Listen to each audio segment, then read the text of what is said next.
VW Herbie, sponsored by Coco de Mal. Discount code, etc. in the comments.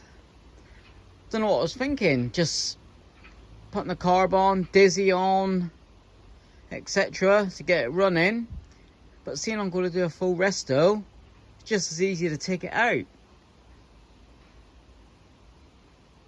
4 bolts, the wiring's off, and just pull them out. Then I can clean up the engine bay, paint it all up, get the engine on the workbench, drain the oil, we'll see what that looks like, and go from there.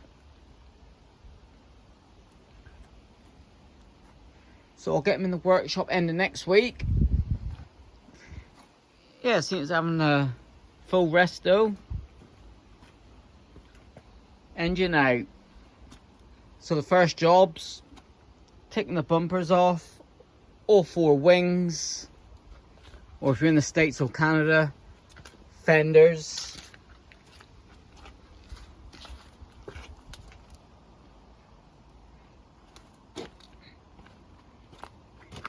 Take the running boards off and get to work on him.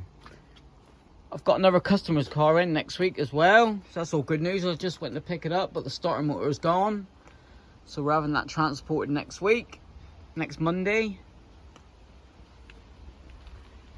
So it's going to need accelerator cable, the lot. Redo the wire in there. Just as easy, whip them out, workbench, and go from there. So with that, thanks for watching. See you on the next one. Like, comment and subscribe. Cheers.